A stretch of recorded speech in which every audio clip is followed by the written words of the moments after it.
Namaskar. Hello and welcome to PGurus channel. I'm your host Sree Iyer. Today I have with me Suhel Seth, who is a confidant and an advisor to Tata Group, especially to the founder Ratan Tata and also Chandrasekhar, as we all know. And we are going to hear from him what he thinks of this latest returning of home of Air India to the Tata family group, Tata Sons, I should say. And to get a little bit of perspective about this, we will now bring in our guest of the day, Suhel Seth, who will perhaps share with us all the different perspectives that this particular disinvestment brings, because this is one of the most significant ones as far as the Indian government is also concerned. So there are two things here. One is the going back home of Air India Group to Tata, and the other is the fact that the Modi government has finally figured out a way to help or make a private group take over a PSU. So, Suhel, your thoughts on this merger, and is this a win-win for both? And if so, how? I think more importantly, it's a win-win for India. Sree, you have to understand that the House of Tata is not an industrial group. It is not a company, it's not a conglomerate, it's not a corporation, it's an institution. From scholarships to trusts to salt to software, its businesses touch every Indian's lives. Today, it is a standard bearer of Indian entrepreneurship, Indian enterprise, thanks to the foresight and vision of Ratan Tata when he took over Jaguar Land Rover. So I'm saying when something is handled by the Tatas, they do it as custodians for brand India. So that's number one. And as you very rightly said, it's a win-win for the government as well. Narendra Modi famously said, government has no business being in business. Today, he has proved it. See, the beauty about Narendra Modi is, der hai andher nahi. It might take long with him to deliver, but deliver he does. Because he also understands that navigating India's political and economic landscape is a landmine. It's full of landmines. You have people who put party above country and therefore create obstacles. You have a reckless, at times irresponsible opposition. Jairam Ramesh, for all his intelligence, says, oh, welcome Tata Air India to Adani Bombay Airport. I mean, this is the kind of pettiness, childishness, and petulance that we see from jokers like Jairam Ramesh and his ilk. Now, when you're up against this kind of an opposition, which is irresponsible for the most part, you have to understand that even the group that is getting this must be above reproach, almost like Caesar's wife. I think for Ratan Tata, this is a great victory, and I'll tell you why. 25 years, the Tatas wanted to start an aviation business because they were the founders of the airline business in India in 1932. But they were stymied. There were lobbies at work.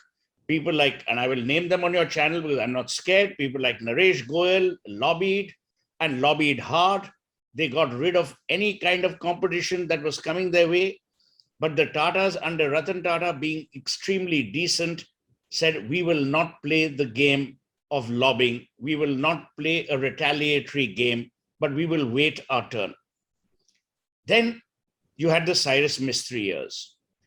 When Chandra took over, and Chandrasekhar, who's now the chairman of Tata Sons, Chandra, to my mind, has brought a level of forbearance and steadiness to the Tata ship in complete alignment with Ratan Tata's vision. Please remember, Ratan Tata today is not just the patriarch. He's not just the chairman emeritus. He, in many ways, is the person whose guiding hand, whose blessings everyone in the house of Tata seeks and wishes to have. The relationship that Ratan Tata and Chandra share is unique because Chandra, being a professional, has delivered repeatedly. He delivered with TCS. He's now delivering with Tata Sons. And he's delivering in alignment with the vision of Ratan Tata.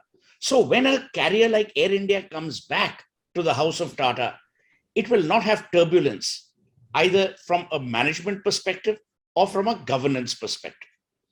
Now, you very rightly asked that what is the significance? Significance number one is the disinvestment process. The government has established that the private sector is not pariah, is not a taboo, that the private sector must run businesses that they can actually understand and run. Significance number two is that it is coming home to the House of Tata, where it all began. Significance number three, the House of Tata is in many tourism, customer-facing businesses. For instance, the Taj Group of hotels. They're already in the airline catering business with Taj Sats. They understand aviation because they're already with Singapore Airlines in Vistara. They have AirAsia. So it's not as if they're greenhorns. But what they do understand even more, Sree, is three things. Number one, looking after people. You need to look after your pilots. You need to look after your crew, your engineers, your ground staff. They mustn't feel threatened every month. Oh, will we get a salary? What will happen to the airline? Number two, the Tatas are a respected brand across the world and respected as an Indian institution. So a lot of your international traffic, your international passengers will reclaim Air India as their favorite carrier, which used to be the case earlier. Please remember one little historical fact. Air India was the first airline in the world to migrate to an all-jet fleet. Not even BOAC had done it at that point in time. Number three, the Tatas understand synergy.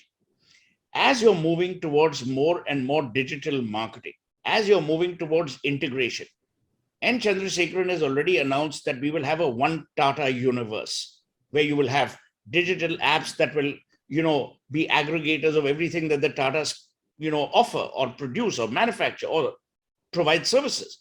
So can you imagine a Sree Iyer boards a plane in California, and that plane is Air India.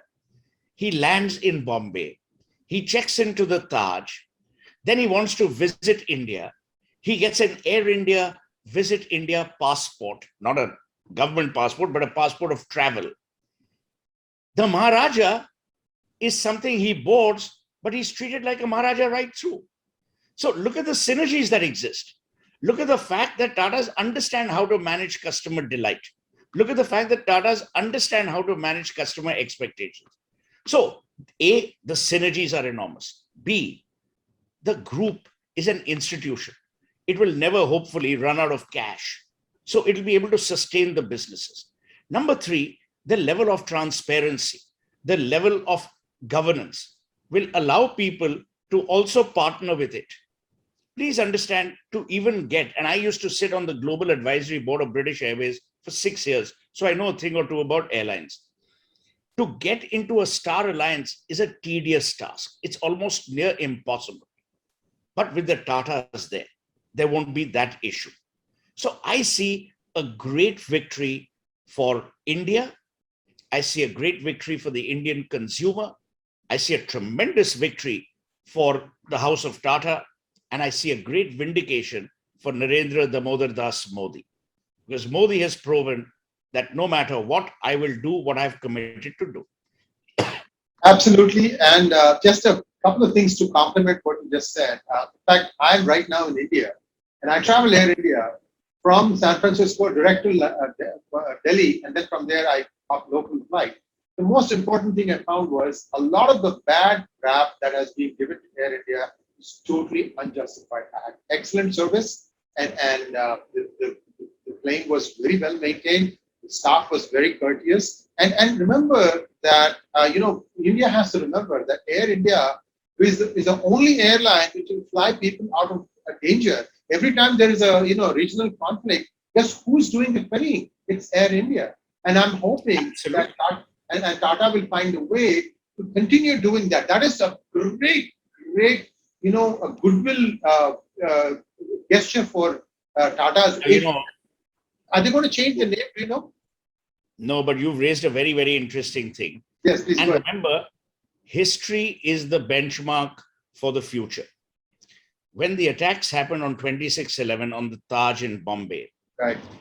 In the following days, Ratan Tata personally attended every funeral, whether it was the funeral of a guest or employees who lost their lives.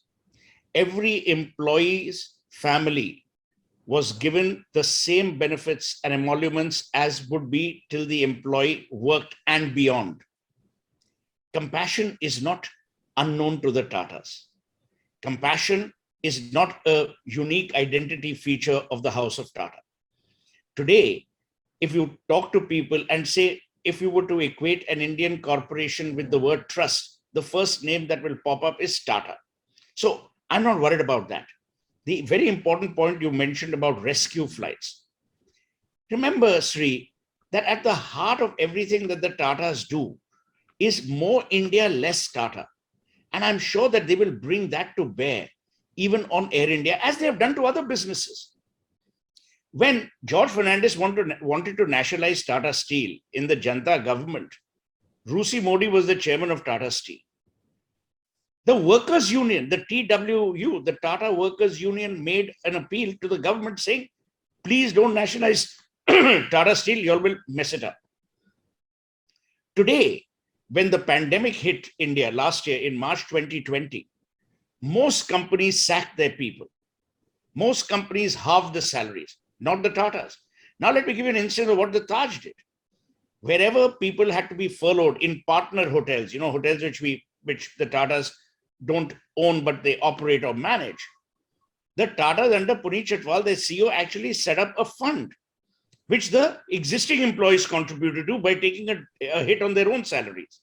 So I'm saying you have a track record of giving back to India. You have a track record of giving back to society. So people like Jairam Ramesh, who make irresponsible statements, trying to queer the pitch, to my mind, reflect a mindset that Narendra Modi has had to fight against. What has the Congress done? Earlier, you took Nehru's Air India, which was in a miserable state, and you landed on Indira Gandhi's potholed roads.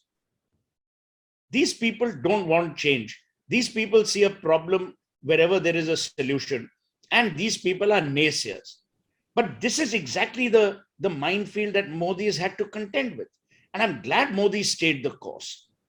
See, remember, this is not an airline coming back to its home. It's an airline coming to a home that has place for it, that has the large-heartedness for it. But most importantly, it also has the professional excellence, which will not only nurture it, but which will embellish it.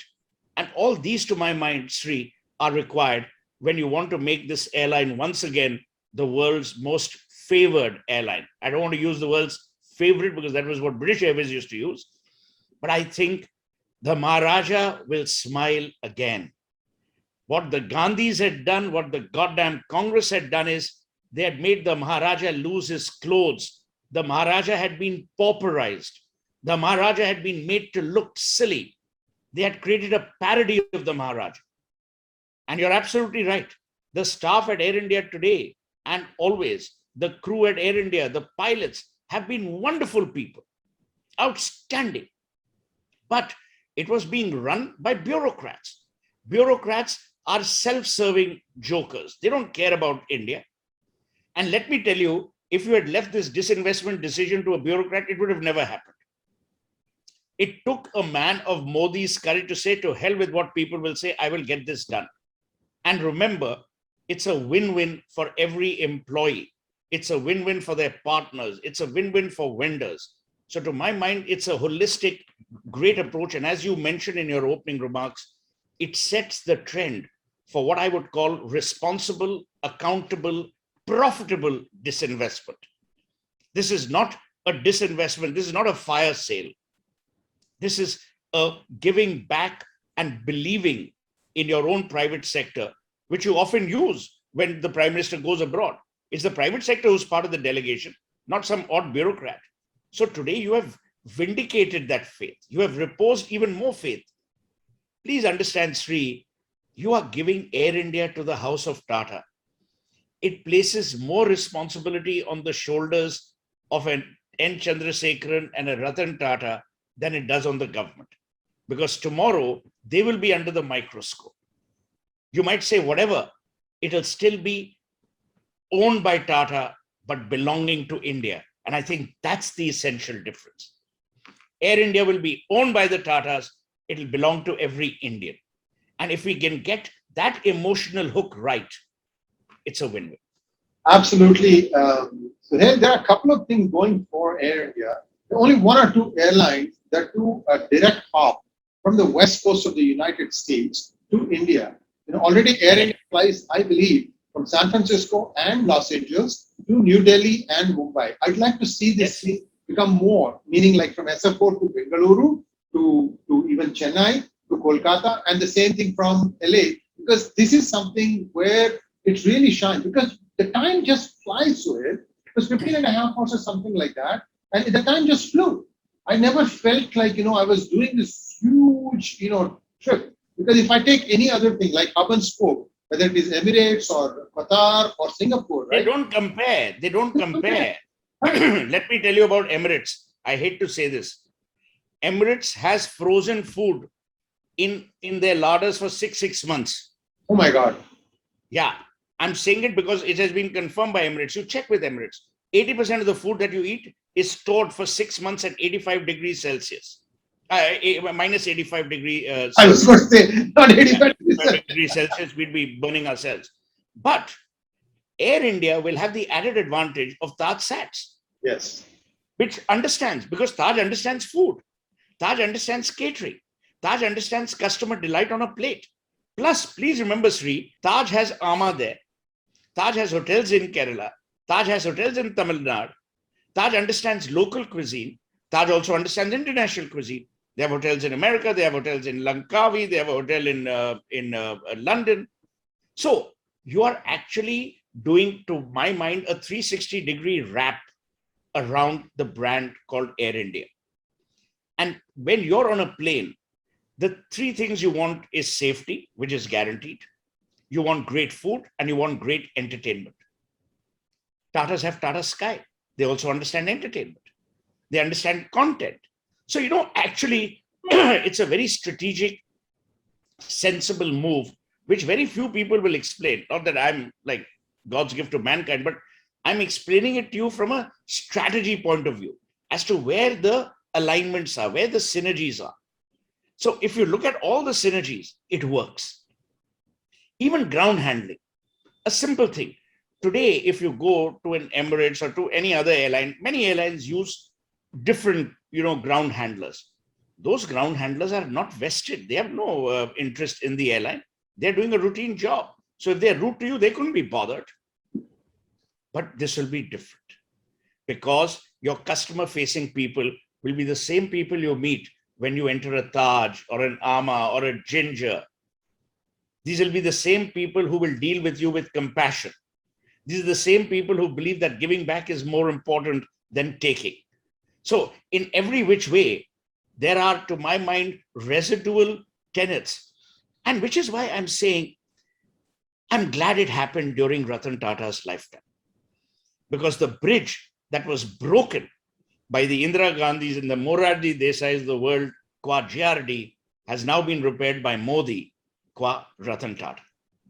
And his able deputy was also the chairman of Tata Sons in the form of Chandra. Absolutely. And, Air India could be that rising tide that will float all the different boats of the Tata Group, various enterprises. And here is wishing them all the best. And Suhel, it was great listening to you. And like you said, you've been associated with this group for a long time. Let's hope that everybody takes a look at the positives. And I'm hoping that this can really make a big change for the person who's traveling and who can feel at home. Absolutely. Because that at home begins from the time he boards the aircraft. I can't say this thing with others. I'm hoping that this. No, from the time he goes to the website, TCS will help. The way he looks at digital marketing, again, TCS will help. Look at all the verticals. All the verticals will combine to give you, as you rightly said, a holistic experience. Thank you very much, Suhel. And it was wonderful talking. Thank you so much.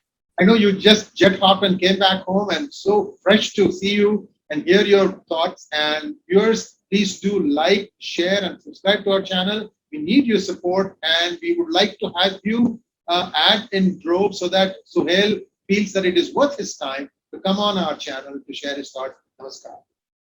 Namaskar. Thank you, Sree.